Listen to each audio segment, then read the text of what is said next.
So I'll give people one more minute, but by all means, like I said, I'm going to try to keep this to an hour to be mindful of everyone's time. I did share the agenda and a copy of the slides with everyone prior to this meeting about 30 minutes ago. So you all can take a look at it and review, and things that we don't cover or we don't go into fully, we can follow up via email or through discussions after this.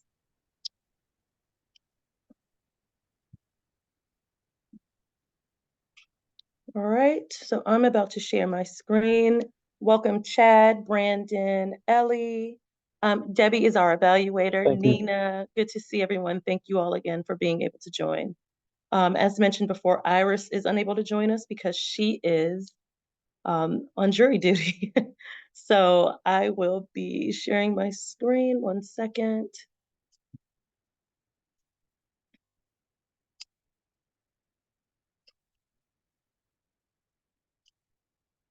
And while I'm in the process of sharing, I know that there are a few board members who have joined us that are new to this iteration of the showcase. Nina Archie, who you all more than likely know, she's been such a strong supporter and advocate for the showcase, and has worked with us quite a bit, is now an official member of the board. So welcome, Nina. And then Chad Womack is joining us from the United Negro College Fund. He is also a new member, so we welcome him um, to the board.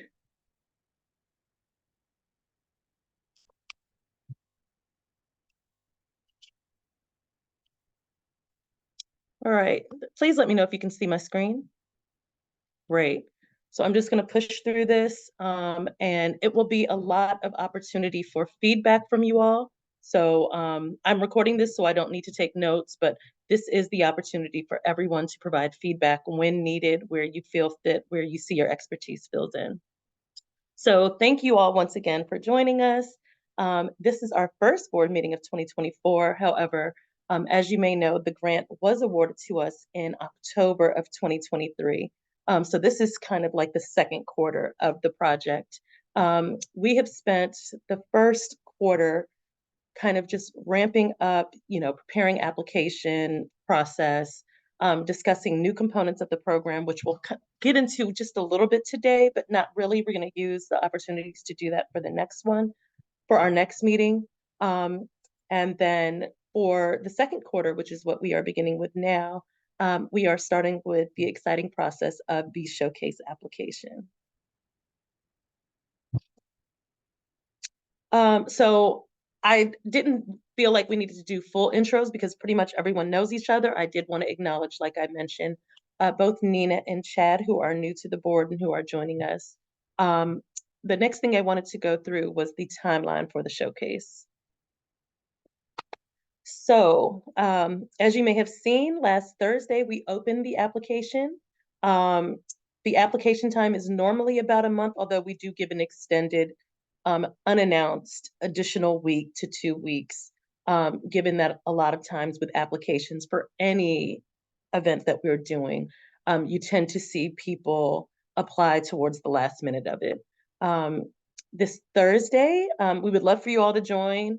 But we have our application webinar, which we do annually, which we go through the application process, answer any questions of applicants. I was very excited that when the announcement went out, within the first 10 minutes, we had a number of faculty members, previous faculty members, reach out with excitement that we were doing the showcase again and that they were excited to have their teams participate. With our new grant, the funding has doubled from what we received previously. What's great with that is that we can have an increase of the number of participants of teams. So in the past, budget-wise, we were able to support 10 teams. For this iteration, for 2024 and 2025, we'll be able to support up to 20 teams each session. And so with that, we have also increased. In the past, we did not really have a limit on the number of teams that an institution could send to the showcase or to apply and be selected for the showcase. In the last iteration, we capped it at 2 teams. This year, we're upping it to 3 teams. So if an institution, a Philander Smith, who normally brings about 2 teams, they are thrilled. They're excited. They will be applying with 3 teams this year. Alabama A&M has already expressed that they want to bring 2 teams that they're working with. So this is very exciting, and I love that the faculty advisors who we've worked with really love this program, are and excited to join us again. Friday, March 22nd is when is the stated application close date. Again, this will be updated. We will extend it for about a week. So if you see this timeline through April 5th, those may be extended for a week beyond that. The rest of the information which you see here, it may be adjusted. This is just our tentative timeline that we've put out there. We will be getting into having the video pitches like we've done in the past. That's been a great opportunity for the students to practice their pitch, to practice being able to share what their prototype is about. Obviously the registration, the travel reservations, those details though for this meeting aren't as important. So I just want to keep in mind that those deadlines that you see early on, the 22nd, the 29th, Friday, April 5th, those may switch or may be extended for an additional week. And then lastly, we do have a change. Normally we hold our showcase around the 23rd through 25th or 24th through 26th, based on hotel availability, which is the only reason. This year's showcase will be held September 12th through 14th. I am 99% sure that the hotel availability for 2025 allows us to go back to our time frame around the third week of September, around that 22nd, 23rd, 24th time frame. Any questions on the timeline before I move forward?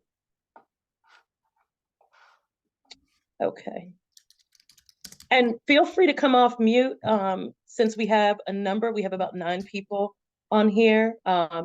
Feel free to come off or use the raise hand emoji with any questions. I will be stopping pretty frequently since this is an opportunity for us to obtain feedback. So Neela, I put in the chat, just if you could send us a link, if you would like us to join the webinar, just yeah, can you send us like a meeting invite just so that we don't forget happy about it. to. Yep, happy Thank you. to. I can do it just like I did this. I'll send it just so it's on your calendars so that you have the hold. And I appreciate that. What I will do is for any of our future events, I will just it will just be a common thing to send you all the Zoom link just so that you have those holds on your calendars. With not, there's no expectation for you all to join, but you have those dates ahead of time. And if your schedule permits, you're able to join. So what we wanted to spend a little bit of time on, and what Iris hoping this meeting we could start with, was the actual application. I shared that with the advisory committee prior to this, and I thank you all for providing feedback on either the announcement of the application or the application itself. What we want to know is what worked well in the past, what else is needed to identify best teams or innovations. I think this is a big component. And then lastly, strategies for dissemination. So I wanted to pause real quick to let you all know that I'm just going to go through very briefly the showcase application itself, what the students have to the template, and then get your feedback on these 3 topic areas. So I'll go through the application the template very quickly, and then come back to this slide so that we can discuss these 3 areas. And a lot of time really on the last 2 bullets. What else is needed to identify best teams and innovations and strategies for dissemination?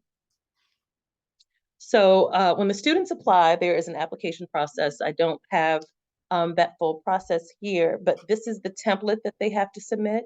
1 second, please.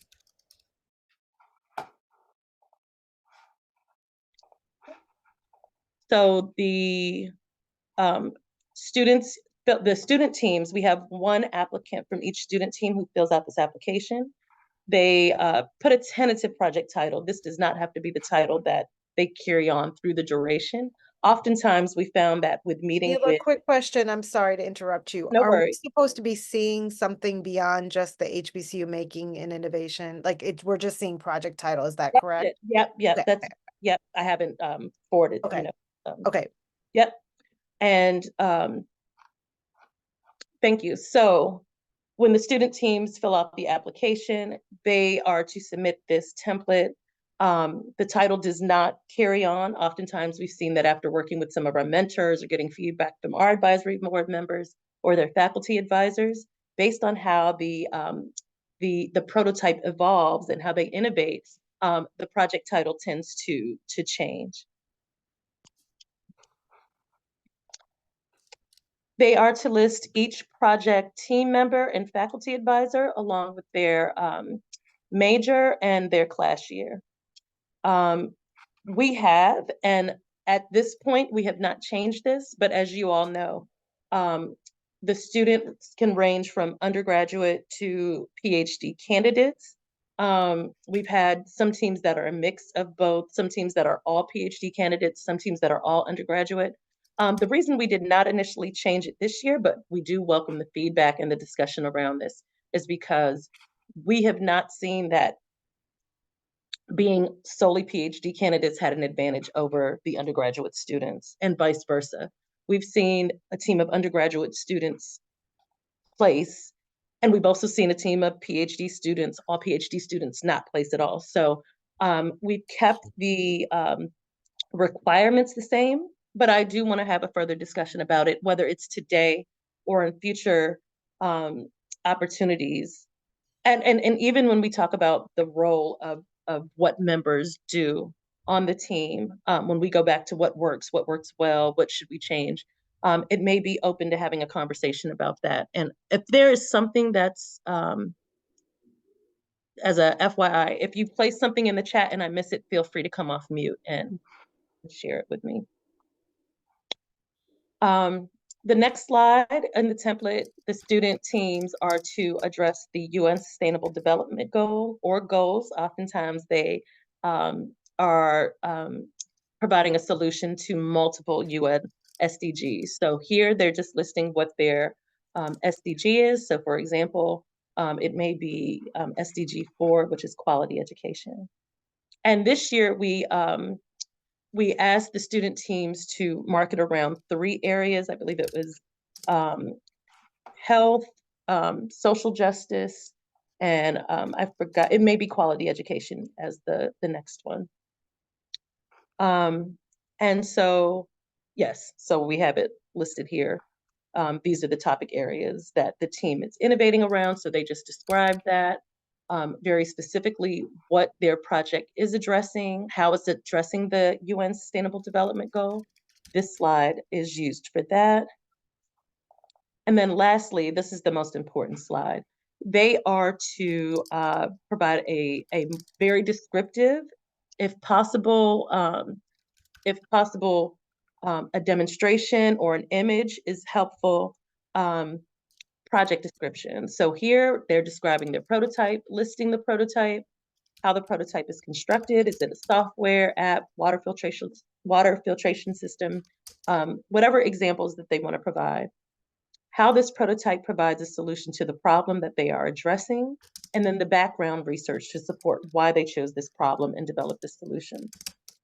So as you may recall, one thing that we try to have the students do is to identify a problem that's perhaps local to their community or one that's within the region of their HBCU.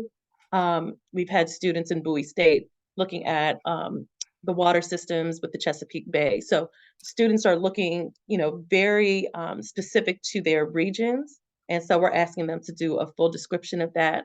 And also identify the audience for this project. I think this is a very important component. That's one thing that I know in terms of feedback, in terms of working with in the past with our design framework specialist, Chi Whitley from the National Science Foundation. That is the key piece, identifying the audience so that you are providing a prototype that is specific to the audience that you are working with. Returning teams, And so these could be teams. We often have teams that have returned. We've had a year gap, but there is a good chance that some teams may be teams that have participated. Um, if they're submitting a similar or previously accepted project, they need to talk about how this project has been improved, evolved, or how they've innovated this project beyond its original submission from the previous years. Okay, so I'm going to go back. Oops. I wanted to go back to that first slide where we discussed these three bullets: what worked well in the past, what else is needed to identify the best teams or innovations? Is there something that we're missing in terms of our call for application, in terms of this template that we should be adding? And then, very importantly, our strategies for dissemination. So I want to pause, and I think I'm just going to make this easy by going bullet by bullet and allowing advisory board members who are interested in following up or providing feedback to this to speak up. So I will ask, my first question is, what worked well in the past? How has this, what has made this application process or submitting an application, or what has made the teams and what they have done in terms of their prototype successful in the past? So I open the floor to the committee if anyone would like to chime in. I can't necessarily speak from the physical application piece, but I do Mhm, know that when we did the collective pre-coaching of and mentoring of the video submissions, it definitely helped in the polish of the final submission. So I think that mhm. is something that would be helpful to continue. Okay.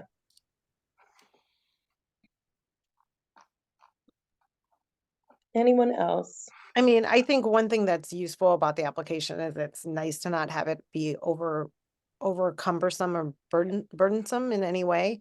I think having a really complex application before you even get into the process could be discouraging. So I think this is a relatively simple and straightforward um, piece. Um, so I mean, I think from that point, it has worked, and I think, what you've outlined seems like it's going to work fine for this.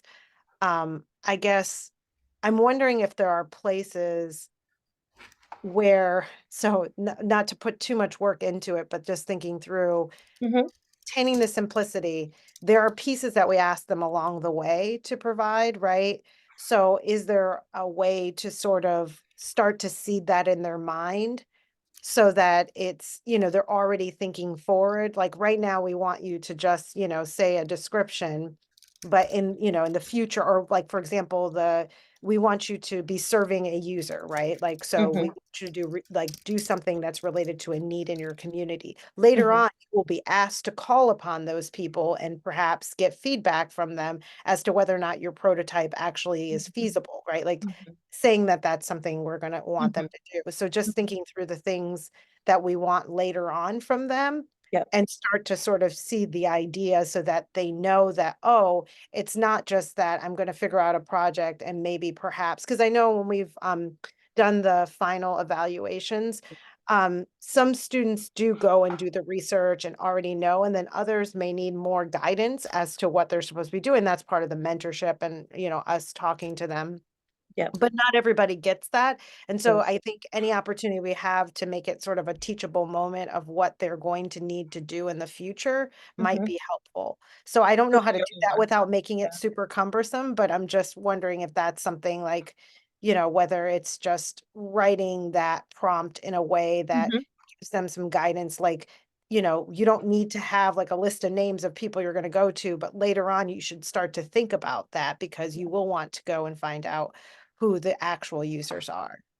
So I thank you so much, Dorothy. I think there's a couple of ways to do that. I think um, we hold like that orientation at the start of the in-person showcase, but I think we should, and I don't believe we've done this in the past. I think the once the teams are selected, we do an orientation of the actual, what are you stepping into? What is this showcase process about? What are we going? We send information by email, but sometimes it's easier to really just speak to it, share that. And I think that one thing we need to embed in this, and I again thank you for bringing that thought into my head, is that the moment we've selected the student teams and they've confirmed, we host an orientation, a virtual orientation for those teams, where we go into a little bit more in depth of what this entails, because you're right, we do kind of, as the project year goes on, we start to drop, okay, this is something additional that you're going to be adding. This is something additional that we're looking for. And I think by giving them the framework of that from the onset of their start of their program, of their project year, that it would be more helpful and that they have more of a guide and a timeline of what they need to be working on, as opposed to, oh, by the way, in 2 weeks, we need a new pitch or something like that. So yeah, I think adding an orientation where we have these pieces. And I encourage, if any other board members have things or ideas that would be helpful for the orientation, such as what Dorothy has provided, to share that with us, because that's something we have some time before we would host that orientation. So it would be helpful to know. And I What think, sorry, Neela, I just wanted to add to that a little bit and just Mhm. say, like, I think, some of it, and you articulated this, is that, like, we ask for things at the end and they're embedded pieces within the things we ask for. So, Yeah. like, in the end, to be frank, we don't ever ask for like a list of names, nor should we be asking them for a list of names of people they talk to, but the expectation is that they would have talked to people. And Yeah. so I think it's just that nuance of being like, these are the things that you need to consider Right. early on, because some of those things, like, that's really where you see the huge difference, or at least in my Yes. opinion, in looking at teams. Like, some of them have done all those extra steps Yeah. because perhaps they had someone at their school that told them to do it, or they know from Mhm. their own previous experience. And then there are others that are like deer in the headlights, like, Yeah. this is their first time doing this, and we want to keep encouraging them, and for them not to feel frustrated that perhaps they're not, making it to the final, Yes. final, awardees. So we want them to, like, be learning along the way, and as much as we can give them, that information. And I actually, one thing I thought about is, like, I don't think we don't have like a handbook or anything like that we've developed. Yeah. No. No. Okay. Nope. And that is a great idea. Thank you. Um, we do not have that. That is not something that we discussed, but I think in addition to an orientation, and again, we have a good time frame in between, a good chunk of time, that would be something that would be extremely helpful for the teams and the faculty advisors, to have some sort of handbook or um, some sort of guide that they keep with them and can refer to throughout the process. Thank you. Anything else?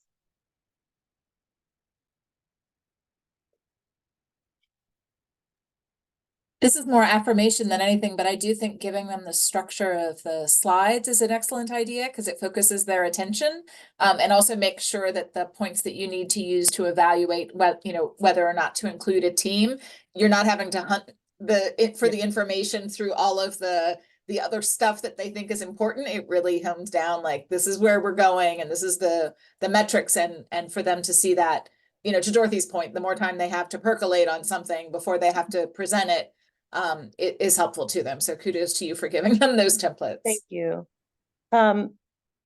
One thing that we've never done this may have been done prior to the project kind of moving to where Iris and I think this may have happened in the first year, maybe the 2017 or around 2018, because there was a number of applications. But in the past 5 years of the project, when we receive the applications, it's really just an internal review, just making sure that they're checking the requirements. Um, we're meeting the goals of what's needed. And unless they are not an HBCU or they are completely off base, which has never really happened, we pretty much accept everyone who applies. Part of it is just for the numbers' sake. We kind of want to ensure that we have the numbers that are needed. And I will say that from 2018 to 2020, the numbers of application have dwindled.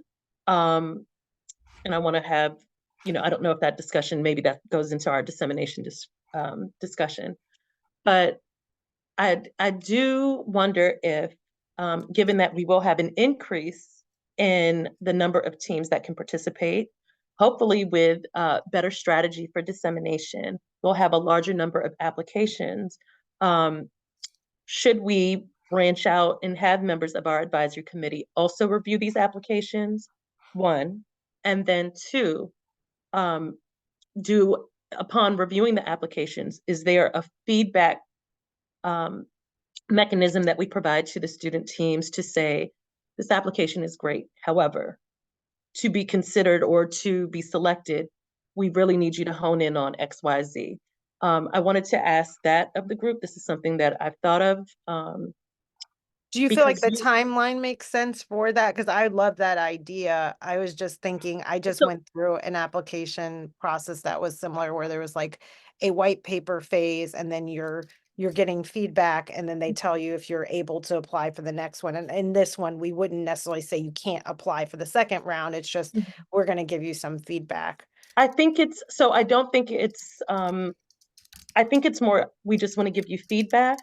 I agree with you. I think given the timeline, and the timeline is kind of brief from the time that they submit to the time we inform them, because it is pretty, it's not a cumbersome application. It's really just reviewing that template for the number of teams. However, I say that to say, while AAAS and myself convene this showcase, I lean to you all as the experts and what we are looking for with student innovators. And you all have a very specific role in that with what you are currently doing. So I wanted to get that feedback if I should be doing like an initial, AAAS should do an initial pass, just making sure the requirements are there, and then passing it on to you all, time permitting, schedules permitting, for those who are available to review and provide feedback with it could either be, Neela, I know you said that this person looks good, but I really don't know if this team is ready. This just really is not a viable prototype. Yeah, I just wanted to kind of talk through that and get some feedback on that. Because for the most part, I think outside of maybe a couple, for the most part, the students have put together prototypes that, we're interested in, that they've thought through. There are teams and institutions that you can tell really understand what the showcase is about. And then you have other teams that don't. So I'm just trying to find where that missing piece is and what AAAS and our advisory committee can do to kind of fill that gap where we see some teams just are not hitting the mark on what we're asking for. And I would love to provide this opportunity to all of our teams, because obviously it is a great opportunity, the opportunity to participate in the e-mentoring and the professional development, and obviously the in-person. But I also want to make this a premier program. So I want to take, really cream of the crop of what student innovators, and I know that they're out there. We've seen the talent with the small cohorts that we've had thus far.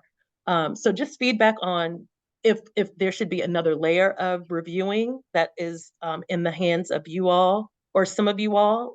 And if there's a feedback, do we ask for them to resubmit, or is the feedback just provided as they move forward? They are selected, but this is feedback for how this could help you improve with where the application. Yeah, I have a comment on that. This is Ellie. Hi, Ellen. In beginning, I think what we the first brick, the first step is very important. I know we do a orientation, but maybe we can add more instruction. And I'm not, by instruction, I don't mean closing their innovation and out of box thinking, more of what to use as check mark. And I also add that to that I know almost all the faculty mentor of all the teams that we have had so far, and even outside of the showcase, I talked to many of them. Yeah. One thing that we can help the advisor or mentors to do even better, I guess, be a better resource, could be providing or asking them to join an local industry person. That person doesn't have to be academics, it doesn't have to be to have tons of experience. As long as it has the industry perspective, I think that could push them. All those things you talking about, the interview or talking to, potential customers or other stuff, that industry person could be a game changer in our, in our teams. And I think all of the teams we have had throughout years, they could even do better. Why they didn't do better? It could be because from the beginning we didn't give them like multiple layer of check marking. I would put the most emphasis on our orientation and provide, it may be too late for a handbook, but maybe some more template even. I've done that here at ASU where we give students template, and this year I have 92 students in participating. We Okay. start them with a template, and it helps them as they walk through the process. And I think mentors, based on my talk to them, mentors need more mentorship themselves. They need more Yeah. help. So how we can get mentor better prepared, that's one thing. And we can do better in our orientation, which is basically the kickoff. I thank you so much. I'm hearing a common theme, which is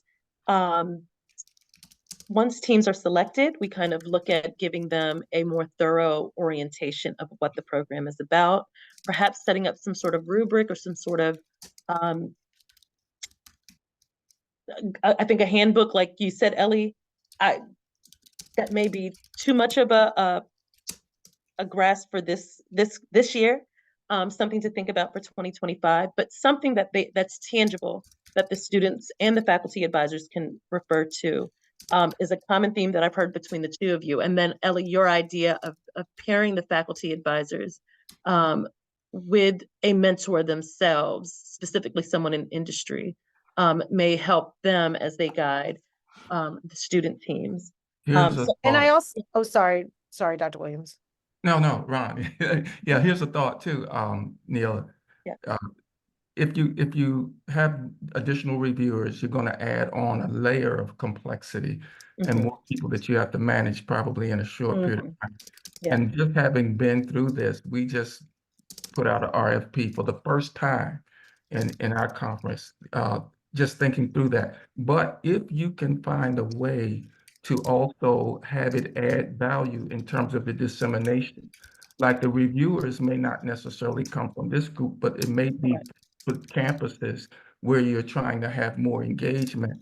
Now, and especially with the number of applications that you have, you hopefully will increase.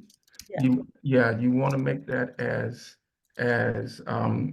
easy as a process as you can, but at the same time have it add value in another way in terms of getting the information out and getting more participation. Yes. That would be my only thought. Thank you. Dorothy, did you want to chime in? Yeah, I just wanted to say, I think, I don't know how others feel about this. I feel like we should make the orientation the orientation for both mentors and the students like mandatory. Yeah. With obviously exceptions if you're sick, if something like, we'll excuse certain things, but I think that generally speaking, because I think that was the other thing, like the students who came to the talks that we were at where we were doing those mentorship sort of like blitzes, like with the videos, those students did better because they were able, and you could see growth, right? Because they were listening to what we were saying and they were implementing it. So like really all of the support work that we do with the students is only as good as them showing up. And so I think so that they understand the seriousness of it, it's like, obviously, again, if you have an excuse because something happened or you have class at that time or something, certainly there's reasons to be excused, but you should show an intentionality of showing up and at least communicating with us if you can't show up so that we know that you're actually interested. I feel like, I know others I go back and forth because I don't want to create additional barrier walls, but I also, I just think if we're giving them information that's going to be useful, it's important for them to get it. Yeah. Thank you. Does anyone else want to speak to what else is needed? I want to be mindful of time and try to I want move. to quickly, Neela, Yeah. add one comment to the last speaker's suggestion. So if we can, let's say, if it's even possible, from now to September, which is the show, can we have 4 check mark point where we expect them to have 4 deliverable? But I'm asking that because if we can break it into 4 sections, we can sort of mentor them and ask them to think about method, think about the benefit, think about competition. Many of them, they didn't even talk about like who's the competitor, who else is doing Mhm. this. And if they look at who else is doing this, it actually a sort of reflection moment to go back and see, do we need to pivot? Do we need to do differently? So my suggestion is, if the time allows, have 4 check mark point, and I can even, I will be happy to put some template or something together Thank to you help so them much, guide Ellie. it through Yes. these 4 template.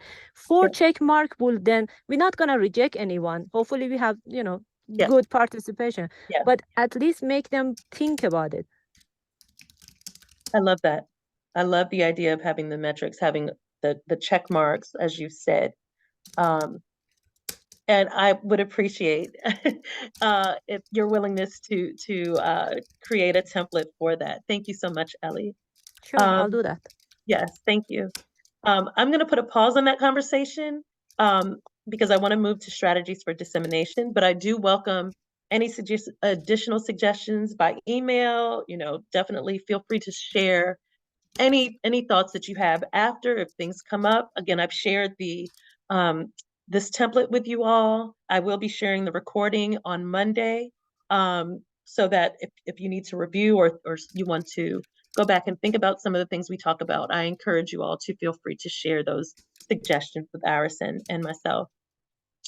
And so that moves to strategies for dissemination. And this is something that we have talked about a number of times, but I want to hit a mark where we're receiving so many applications. Again, I would love to accept everyone, but I would also love to make this a competitive, where we have to make a decision like, this team really has it, this team could use the more work. And in the past, we've shared obviously on our social media, we have shared through our MailChimp listserv that we've created. This past summer, we had a temp who did a full, she went with all of our HBCUs and created a database where she listed, and she linked it. She didn't actually write out every single phone number, email address, but she linked every single, professors, deans, chairs in the schools of business, in the schools of technology, in the schools of, engineering. She went through all of these departments and linked it to all of those professors and individuals in those departments. I don't know how realistic it is to send it to all of those groups. So I wanted to talk through the dissemination strategy that we have. We can share on social media, which is great, but the reality is we have 125 followers on X, and we have 78 in our private group in LinkedIn. And so the idea is sending that, and then for maybe our advisory board members or supporters or presenters who've been engaged, who continue to engage with us, that they kind of pick it up and share it to their broader networks. But those networks aren't strong. They exist and we continue to share, but they are not our strongest voice. So I wanted to get your feedback on what works. How do you get the word out? Ron, I see that you're off. Yeah, Please.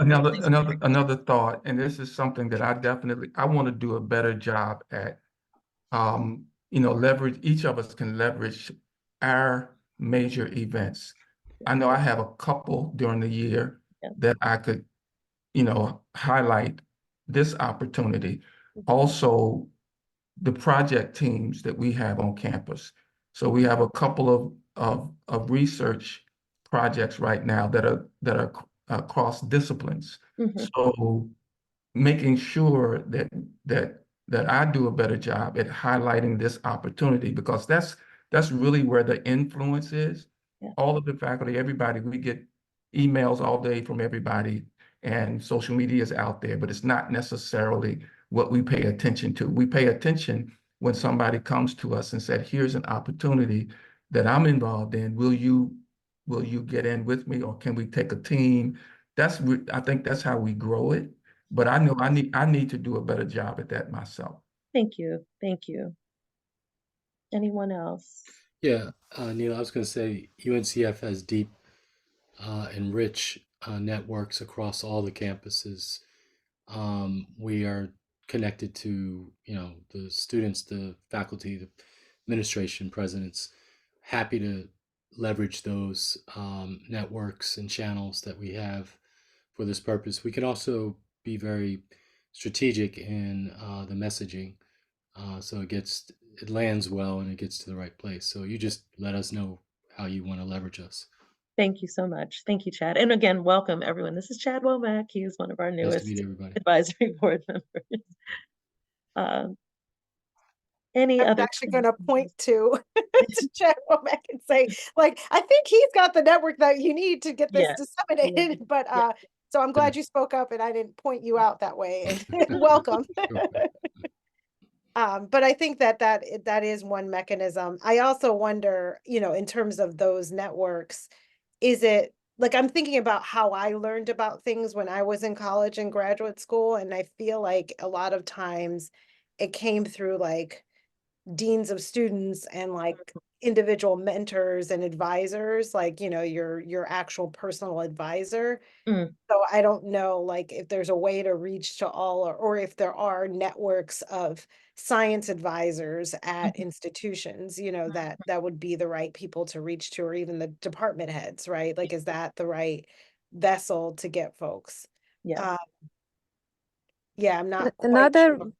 Another vessel could be through the faculty mentors. I know so far we've been sort of the other way around, the student forms and then they get a mentor, but faculty are a good source of reaching out to students. I have also good connection with many of the faculty, so maybe many of us are connected with faculty more than we are with the students, and maybe if we get them to champion and go out and encourage the students to put teams together, and they get to mentor or not, or they refer them to another faculty to mentor, that could be another more direct way. Even as you think about additional reviewers, if you're going to have an additional review process, if you involve faculty in a blind review process, what I know is that they also use that for merit and tenure packages. So anything that you can give faculty that to incentivize them, that's going to help them in terms of their merit and promotion packages that they have to submit, that you're going to get more of them involved. So yeah, so think about that. That sort of kills two birds with one stone. Yeah, absolutely. Absolutely. All great ideas. Anything else?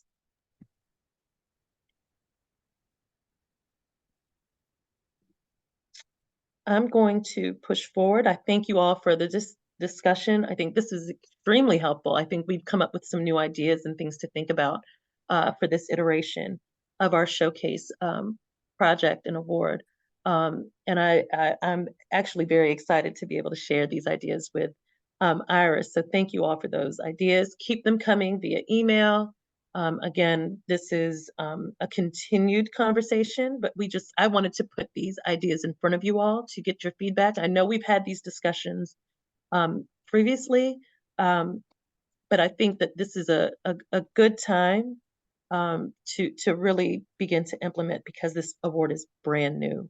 And there's more funding to support more of the ideas that we had. So thank you all. We have some time. I'm actually good on time. If everyone's good on time, I want to go into, I wanted to add these components in just to start the conversations. I think we touched in certain ways on some of these areas already, but I do want to dig a little deeper with you all. So with this project, we do have the continued components of the e-mentoring, of the professional development topics that we've talked about. And then you'll see in a few moments that, and this is something thanks to the committee that we, excuse me, that we added, as a new component is the role of like a student ambassadorship that I would love to talk with you all about before we get off today. And then lastly, I wanted to talk a little bit more about social media. But I want to spend a little bit of time on the e-mentoring. And again, I think we've discussed this. I think all of you in the past who has served in a mentor role, whether it's working with the students on their pitches, providing guidance, if teams reached out to you, you all have been so insightful and such a great support of our students for that. So I want to thank you first and foremost. As you see here, kind of similar, not bi-monthly, that should be bi-monthly. We want to keep a similar framework of what we've done in the past. And again, I want to kind of go through the what works, what doesn't, where do we see that we can add to really strengthen this. So we really honed in on the idea of the bi-monthly mentoring. There will be a monthly session for the students and faculty, as you'll see, every month beginning once they're selected. So really next month, starting in April, we'll be doing a monthly session with them. But this bi-monthly e-mentoring was to be mindful of schedules and of those who are able to mentor the students and offer that support. And B, just so that it switches up. You know, one month we're focusing on their projects themselves, another we're focusing on topics within the making, invention, innovation, and entrepreneur space. So we want to continue with that bi-monthly mentoring lunch and learn with the teams. This is an opportunity for the teams to ask questions about their projects with their mentors. It will be offered via Zoom. And this is where I want to kind of talk through the reason we said mandatory participation by at least one team member is because we saw the difficulty in getting all of the teams together, kind of what Dorothy was alluding to. I want to know, does that really work? Should this be mandatory, at least for the e-mentoring, for all team members to be present? How do we, navigate if teams can only participate with one member or are not able to participate? How can we navigate that? And then do we have recommendations just in general for how we should be crafting these e-mentoring sessions? In the past, it was really revolving around their video pitches, which was extremely helpful. We saw that those teams that participated, obviously, we saw the improvement from each session up until their in-person pitch at the showcase. Should we keep on that, or should we switch it up with different ways to mentor the students? And I look to you all again as the experts in this area to kind of guide this, to kind of give me some insight. And then do we look for and seek out mentors, or do you have any recommendations for mentors who would be very useful to the teams? So I wanted to open the floor for that. I would say we need more than pitch mentoring, definitely. I would like to see more content development and prototyping, thinking through the competition and all that I mentioned. So more than pitch. Mm-hmm. I think the pitch where some of those that we selected as finalists, they did a great job on the pitch, thanks to all the mentorship. But they could do better on the prototype itself. Yeah. I'm going to echo a +1 to Ellie, because I think that that's definitely true. And in my head, I was thinking, what if we had, and I don't know if we have the capacity in terms of people to run these sessions, so just Yes. bear with me. But if we had, like you have to go to at least 4 sessions, but they could be on different things. So that allows the teams, I mean, some people are just naturally good at pitching and presenting. Yes. And then others are very, like, that's their weak part. But then, others really need help with the prototyping. Others may need, feedback on how to talk with your user or how to get, feedback. So I think, there could be like sort of maybe 3 different types of sessions, one that's Yeah. more focused on the engineering and the prototyping, one that's more with like a user focused more one, and Yep. then one that's more around communications and pitching. Yep. And they can come to, I mean, frankly, they could come to all of them if they wanted to, but that the requirement is that they at least come to 4 of the sessions. They can mix and match, right? But their team needs to show up at some things, and we keep track of those. Yeah. So then it, like, there's more options for them to choose from. So it doesn't seem like they should be able to come to 4 of Yes. like, let's say we had 16 total or whatever, Yeah. well, 12, because if Mhm. there's 3 groups and 4 different things Mhm. of each of the 3. I Mhm. don't know again if we have the number of mentors or staffing for that. Mhm. Mhm. But I would say like a good place to look, in my opinion, is like if you put it out on the AAAS fellows list, you'd Yeah. probably get people who would be willing to. I guess a question, is do you want somebody who has an HBCU tie or not? Like, is it okay to not have an HBCU tie? I'd say it probably is fine for you not to have an HBCU tie, Mhm. Yeah. but you probably would get a lot of people that would be interested if you put it out on the AAAS fellows list. I put an ask out for something and got like a gazillion people. So That's fine. I literally just spent the last 2 days in the selection interviews chairing that. So I know the wealth of experience that the fellows bring, and you're a former fellow as well, yeah, Dorothy. yeah. So I'm obviously, biased, but I'm yeah. like, we show up. If you ask us, just put it on the DC list, you'll get tons of people. And the thing is, we don't even have to have people local, right? Because Yep. you can do Through everything virtual. virtual. So I think you actually could put it out to like former fellows, current fellows, and get a lot of people and fill it up. I think it's just making a matrix of what the sessions are, Mhm. and then assigning people to them. I think that's great. I love that idea, but I still think we should make them at least one member of each team has to attend, because these are really valuable sessions that they can learn from. So we want them to get the most out of it. And one way that we can track it, we can add this very simple poll for each of our session that they need to respond. Like it's a one or two questions, and then we know how the team are performing in terms of even listening and learning from each sessions. That would be also another way for us to measure the impact of our activities, aside from the way that we already do. I know you have an evaluation team Yeah. on board, but this could give us another way to measure their progress. Yeah. Thank you. And we do, Debbie is on our evaluation team. She's in the car, so she's listening in, but I want to thank her for joining. And I love that. We did do, so that was, I want to just put a small aside with that.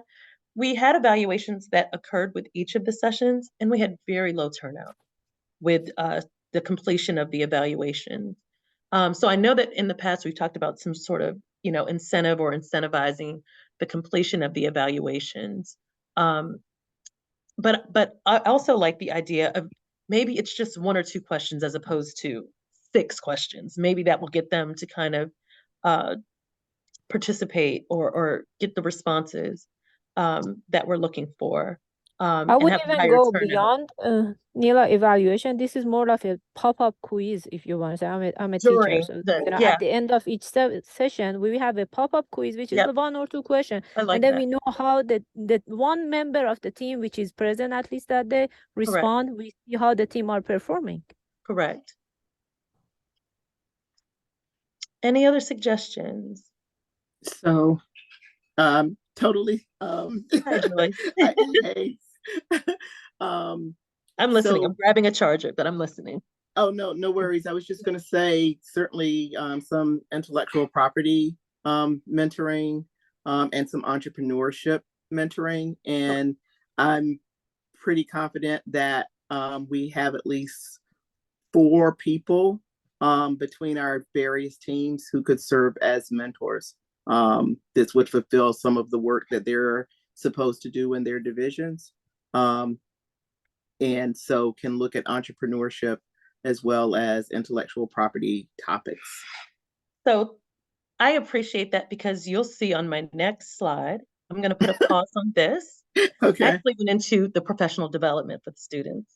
And Okay. I'm wondering if the intellectual property, the entrepreneurship is better fit for the PD. So again, this is a bi-monthly. So 1 month will be the e-mentoring, and maybe as Dorothy and Ellie are suggesting, maybe we with capacity we kind of maybe do a session, maybe 2 sessions a month on specific topics or something like that, but then Okay. we have our on the following month we will be doing professional development. So in the past we did this, we worked with Chi Chi Whitley at the National Science Foundation, who did a design frameworks, a 3-part session with the students. And that session could go on for the entire duration of, the 3 years of this program. But she really just got into really the first component of design frameworks. And really that was speaking to the audience, identifying the audience. But I think that what you're sharing serves as an opportunity to be professional development. And I wanted to, I was hoping that with this iteration that we moved back to having various topics as opposed to just one topic Yeah. that's a thematic topic that we carried throughout the year. I love the idea of bringing in the U.S. Patent and Trademark Office for some of these topical areas. I think intellectual property is critical. I love the entrepreneurship piece. I know that's a piece Yeah. that you guys are very strong behind. I know Brandon does a great job with kind of talking to that piece as well. Yes. So I wanted to really spend a little bit of time now and talk through, like, are there other topics that we should be thinking about for our students? And these can carry on for both our virtual webinars as well as for the in-person showcase, like where we should be thinking of spending their time with that. We have some time for that, but I say that to say we can develop some of these ideas, some of these topics, and think through, are they better fits for the virtual piece, or are they better fits for having for the in-person? So thank you for your suggestions around around IP and entrepreneurship. Okay. Yep. I'd just like to add that I think it might be helpful in these sessions to emphasize the introduction or implementation of AI. So touching on that specifically, Yep. so that Mhm. when they present, we know how relevant and timely their solution is. Mhm. Thank you. I would add too that the USPTO also has topics as well. So they do a lot of collaboration with organizations, particularly HBCUs also. So they have some topics. So if we need to, we can actually ask them, what they're currently doing with universities and with student inventors as well. So we can actually kind of add those or ask them what they are doing, because I know they currently they actually have some topics they're doing. I know with Black Student Talk Tech, they actually brought in a lot of things that they did themselves. So yeah. Thank you, Nina. And welcome again to officially being an advisory board member. And I just mentioned too, I think the conversation about entrepreneurship and IP sort of struck a nerve. But even as we bring in USPTO, and depending on what system you're working in and depending on what campus you're on, you're going to have access to varying degrees of resources. True. So when it comes to the HBCU space, we need some solutions to address that disconnect. Hmm. And otherwise, faculty fall through cracks. When you talk about the whole process of academic entrepreneurship, whether we're talking to the faculty or whether we are talking to the students, when you get to that whole range of activities that need to happen for somebody to commercialize knowledge or technology, USPTO may come with something, but it does not necessarily match the resources that are on the campus. Until we solve that, we're going to miss a lot of what could happen. Yeah, I'd Yeah. love to Agree. follow up with Ronald's comments. This is something that we are deeply invested in at UNCF. We're partnered with Thurgood Marshall College Fund on something called the HBCU Transformation Project. Underneath that are partnerships with USPTO, Google, and some others to address this issue of building out much greater commercialization capacity at our schools. Ron, I think you're absolutely correct. It's a major issue for, I would say, 95% of our schools, which don't have the bandwidth to manage the commercialization process. They just don't have a technology transfer office. There are some exceptions: Morgan State, Howard, A&T, FAMU, Prairie View, Bowie State, and a few others. But for the most part, most of our schools just don't have it. And so we're working with a variety of stakeholders, including the White House and some others, around how do we aggregate resources that would support our schools. And to some extent, there's a conversation around creating a centralized technology transfer hub for HBCUs, particularly those that don't have the financial or administrative bandwidth. So we are trying to address that, but I think you're right. This is a major issue that needs to be highlighted and spotlighted. So we have a pilot project right now that we're hoping will disrupt the barrier of just the IP office, just the intellectual process, not having an IP office on campus.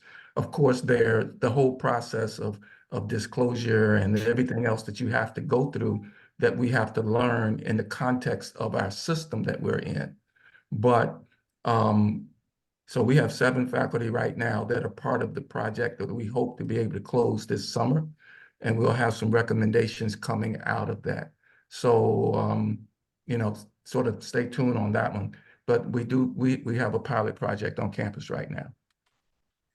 That's great. And Neela, I was just going to say, Derek Brent has been championing this work at USPTO, and know that he's been working with a number of different organizations, including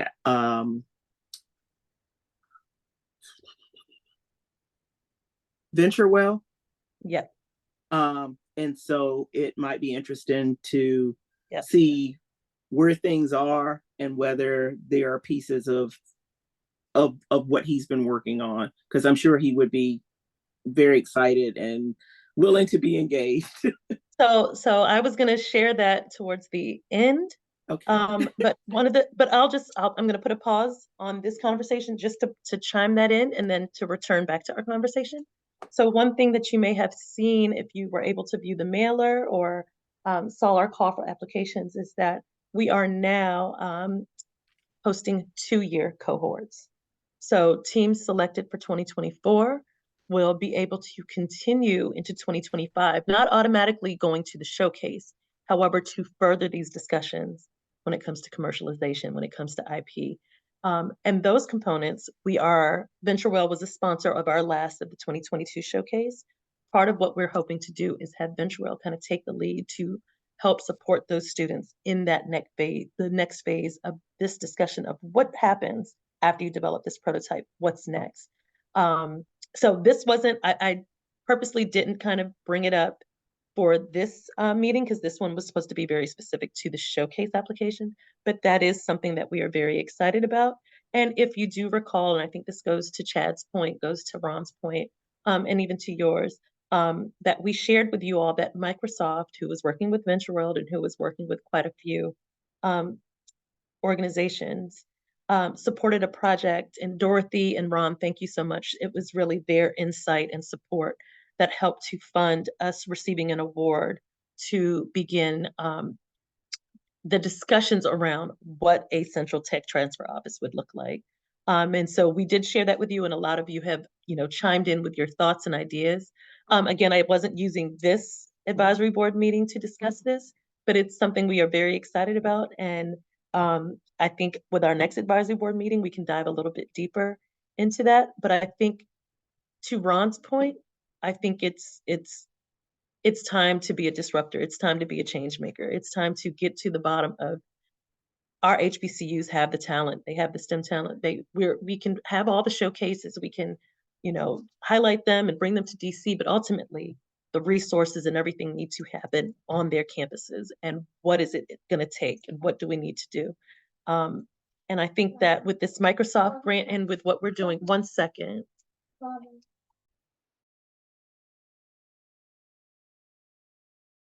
Sorry, he's not feeling well, so sorry. So yes, so thank you so much, Ron, for bringing up that point. And I think I switched over to this piece because you brought up the role of faculty. And we do want to emphasize that our faculty advisors are such a key component of the showcase. We value what they do. They're not getting paid in any way. Some of them are just serving as a room for the students to get together and to talk through their prototypes and to work on their prototypes. but they need more, and we want to offer more. So we want to be very intentional with the professional development for our faculty members too. And so again, we ask, I turn to the advisory board, and I know that this can be a discussion that we can bring up again at another meeting, but I wanted to kind of just kick off, what are the things that, you know, are important to HBCU faculty, specifically those who may have an interest in tech transfer, who may have an interest in innovating or inventions. And it doesn't have to necessarily be towards their students. It could be, what is it that our, I apologize, I'm working from home. It could be for HBCU students, for HBCU faculty members who are interested in innovation. I wanted to pause and allow you all to speak to, what professional development do you think our faculty advisors need? And we would open this to all HBCU faculty. This would not just be for our advisors, but we want to be intentional about this. So, Ron, So, yeah. So Neela, I was going to say, this is what we're doing. So we actually have several programs that do just that. One is called the BioE Capstone program. So if you go to bioecapstone.org, you'll see one of the programs that we run in partnership with NIH to support bioentrepreneurship, particularly focused on life sciences and biomedical research, from undergrads all the way out to faculty. The other thing is, we run every year a Silicon Valley program called the Tech E, or Tech Entrepreneurial Leadership Summit. We're about to have that, and I'll send everybody a link to that. But we run that every year in partnership with Google and some others out in the Valley, in the Bay Area, where we expose the students and to some extent the faculty around tech entrepreneurship and tech entrepreneurial leadership. As I mentioned before, we're working with Thurgood Marshall College Fund to build out something called the Applied Research Institute. And underneath ARI, there's one pillar that focuses on tech transfer, commercialization, and entrepreneurship. So we're deeply and steeped into that work as a life scientist and somebody who launched a biotech company some time ago, who has deep HBCU roots. This is something that is personal to me. I want to see more of our students and faculty thinking about job creation and wealth creation through entrepreneurship. So we're deeply involved in this kind of work. Thank you.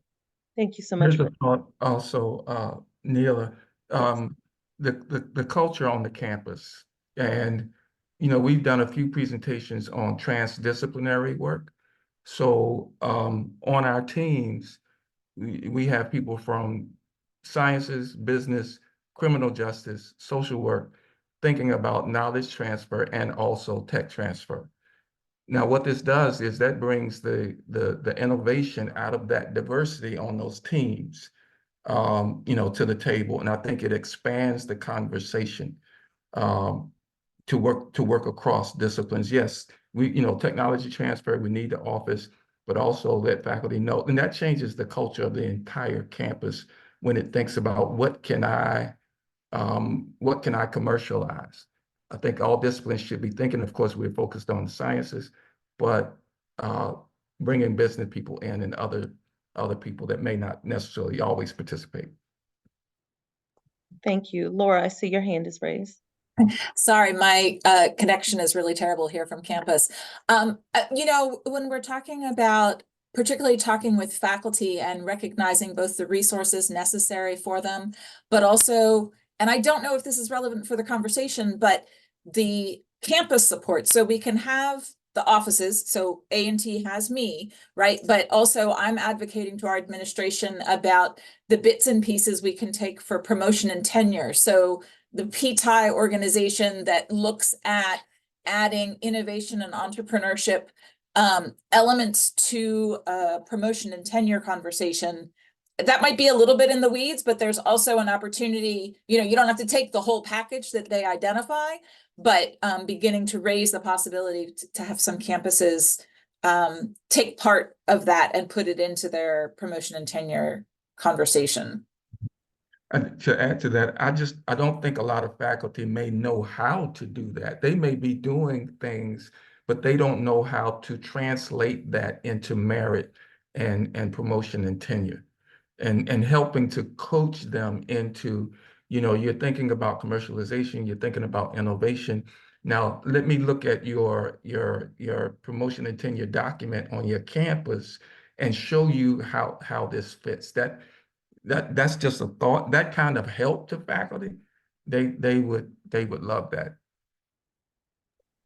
I love it. Thank you, and I appreciate Ron and Laura, and Chad for those recommendations. And again, I want to be very thoughtful of our faculty.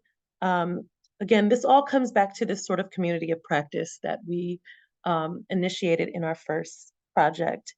The community of practice involves both the students, the faculty members, our stakeholders, the administration, HBCUs as a whole. So I want to ensure that with our capacity, we are able to do what we can, but I see that there's a lot of things that are currently existing, and it's just really utilizing and reaching out and touching those resources that are already available and making those connections. So thank you all for that. Again, between the e-mentoring, the professional development for our students and faculty, feel free to reach back out to me with your suggestions.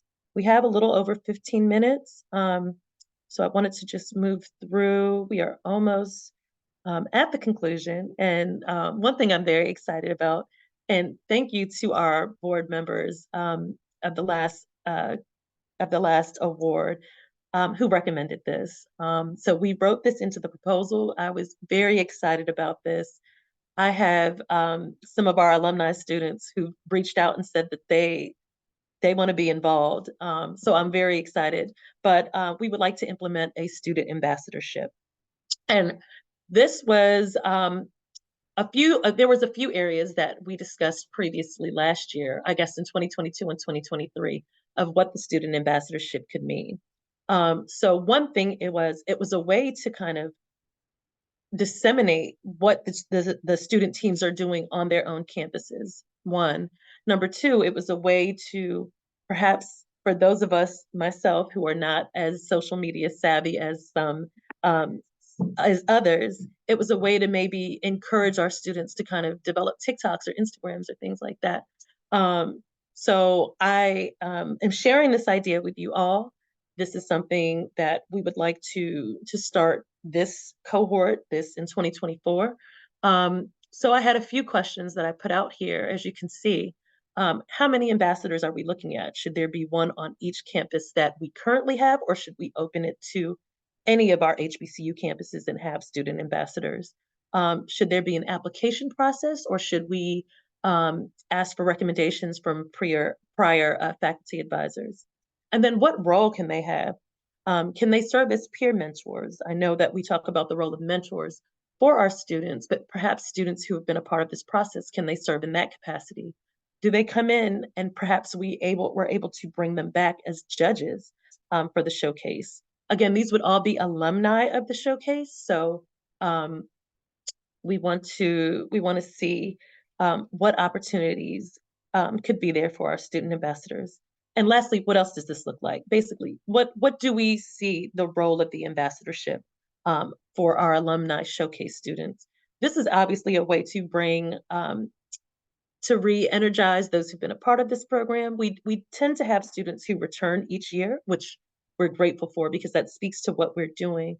But it's also a way for them to develop and empower themselves and have some sort of self-efficacy and develop this leadership that we all have embraced for each of these students. So I want to stop there and just get some thoughts on what I've put out there. If anyone has any ideas about Well, this. first, a couple questions. How many ambassadors do you think you need? And Yeah. Mhm. So I thought ideally, so in the past, we normally have probably about 8 institutions that we're working with. Because I'm opening it to alumni of the showcase, I was thinking no more than 10 ambassadors. It may be, 1 or 2 on a campus that has previously participated. Some of our students have moved on, whether it's in graduate school, to different institutions, different HBCUs. Do we So I would say no more than 10 was the number that I was looking at. There is no financial, um, we aren't there, there's no pay for this. This is more of a volunteer opportunity for our students. If we were to bring students to DC to judge, Mm. um, we would probably be only able to pay one or two. But in our last showcase, we did live stream, so I don't know if we have the opportunity to think of having them serve as virtual judges, whether, since we can live stream the showcase pitch competition. But that's to answer your question, no more than 10. There might be an interesting partnership with, so we partnered with the HBCU Founders Initiative Hmm. with Marlon Evans and Miranda Perez on our Tech Ventures program, and they've been outstanding. They've been able to get the program on 80 different campuses. Oh, wow. And so we operate that program every year. And I'm mentioning that because they have a lot of students on a lot of different campuses doing entrepreneurial activities. You might think about drawing from that pool Yep. as well. And they have, it's a semester long program. So they've got alumni of that program that could be tapped for this purpose. Great. And I love you said entrepreneurship activities on campus, because I think that was another recommendation that came from our committee last year or 2 years ago, that giving these students the opportunity to host perhaps many pitch sessions on their campus, or um, hackathons or things of the such. So that's where, perhaps pulling from them. I know Lakeisha does a fantastic job with their hackathon that they host as well. So it would be great to hear from you, Lakeisha, as well. But just on any ideas for this, what are your thoughts on them serving as peer mentors or judges? I was curious about that. I think That's a pyramid. Oh, was that me or him? Sorry. You're good. You're good. Okay. I think a peer mentor role is critical, and then the opportunity for um uh other activities where they can serve as like that student ambassador. So like if we know that there's like 5 of them, I could say, hey, we have this opportunity. Will you represent AAAS? Yeah. For us in the summer. And by the way, we have, Microsoft, Boeing, all these other companies working with us. Yes. I think that would be added value to them, but then also help to strengthen their eye of critiquing, Mm, innovations that will come forth for commercialization. thank you.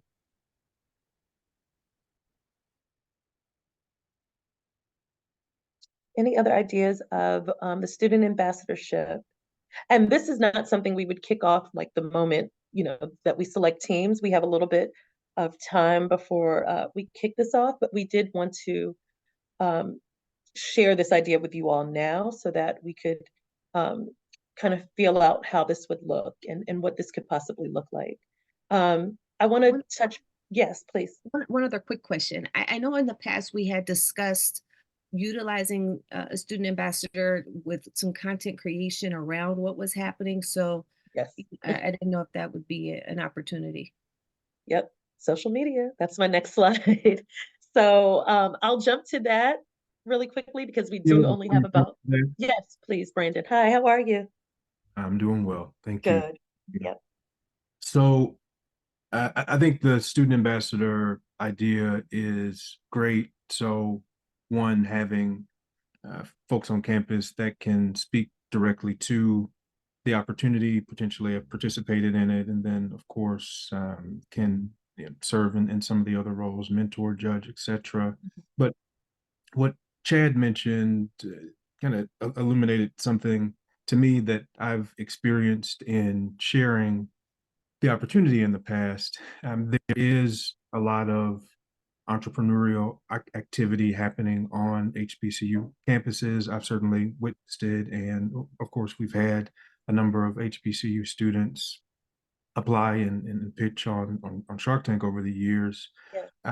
But I do feel like a lot of student entrepreneurs are maybe self-selecting out of this opportunity because of the science or technical angle, not even tech angle, because there's a lot of, I think, people that have tech businesses, apps, etc., on HBCU campuses that maybe wouldn't see this opportunity as something that they or their business would qualify for because they aren't a science major. I think there's a bridge, a gap that could certainly be bridged by student ambassadors, but even in marketing this opportunity going forward this year, maybe there's some work that we could do in clarifying what the line is between a general entrepreneurial venture and something, a project that would qualify for this program. And if what I suspect is the case, that a lot more student entrepreneurs would qualify for the program, making sure to let people know that, whether that's tapping, Chad's extensive network or tweaking the communication in some way. Does that make sense? Yeah, it does. It does. It does. I want to revisit this conversation. And again, I think this is, I was excited to share this with you all. So I placed this in to this, but I think another conversation around the student ambassadorship and kind of what does that look like on the ground for the HBCU campuses? And then what does that look like for, how is it mutually beneficial for the program and for the HBCU campuses? I would like to further that conversation. So thank you. I think we do need to identify that barrier. And I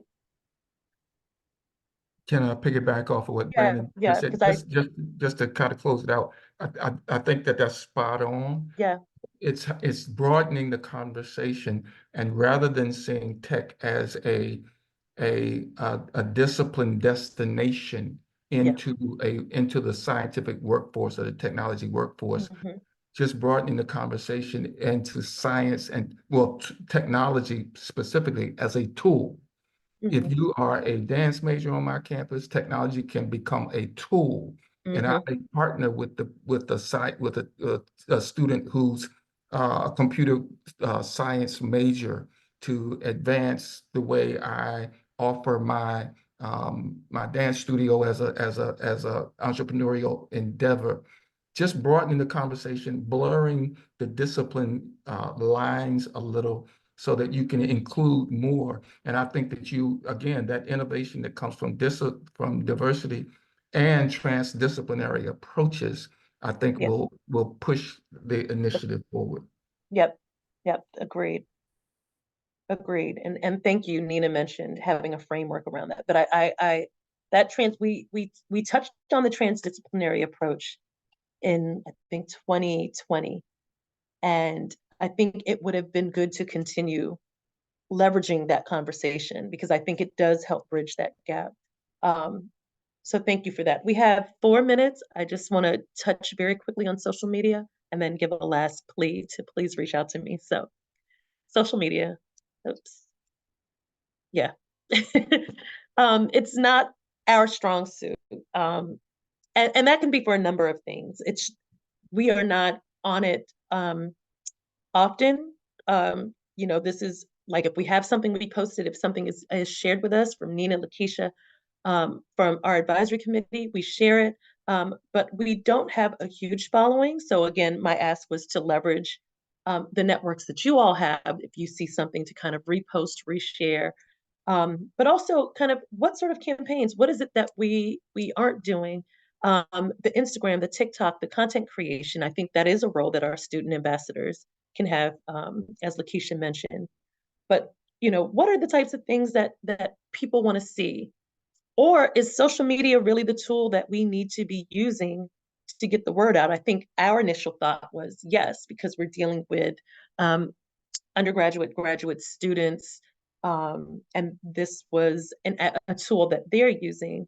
But our followers on LinkedIn, it's more of our students, but our followers on X are really, people, we've reposted something of theirs, so they followed us or something like that. But we don't really have a strong, our students, our alumni, our cohorts, we don't have a strong following in that. So I know we only have about a minute or two, but just wanted to get some thoughts with, if you have a huge following, or if you're successful in that, what has worked for you, and what can we be doing?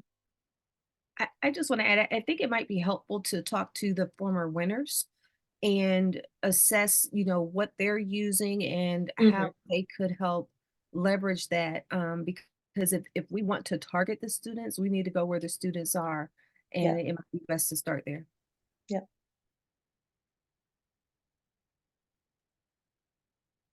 Neela, I would maybe ask to consider whether keeping that LinkedIn group private is a good choice. I know I often want to just grab your post and repost it, and I can't. And I'll do the extra steps to make that up, but having something, I don't think there's anything that's in that group that you want to keep confidential. And so I think maybe making it public.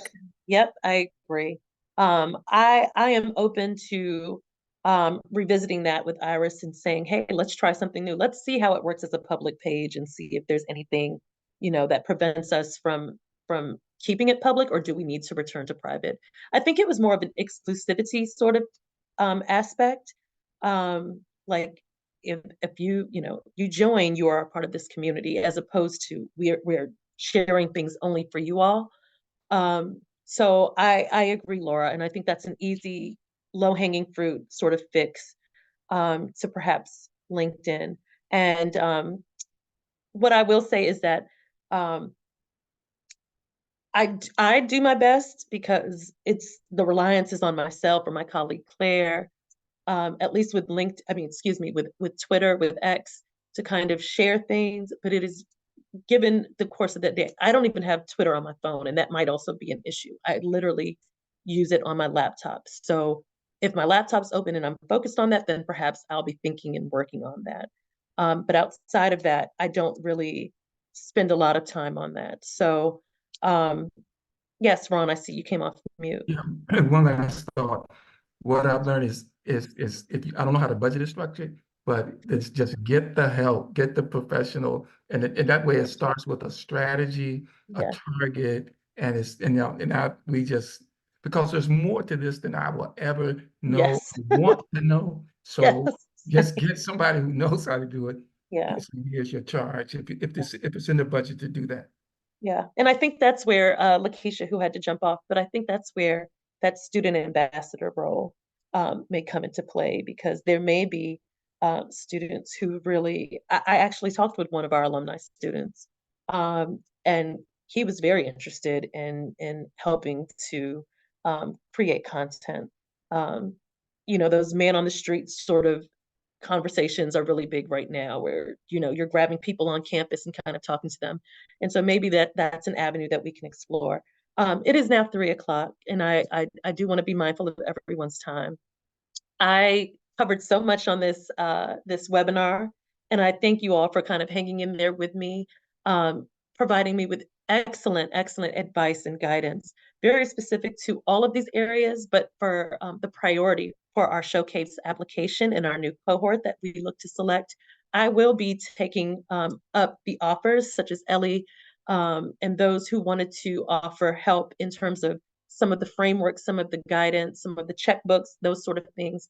So thank you so much for those who have offered. Please, any ideas that you think of, I will be resending the recording, like I said, on Monday.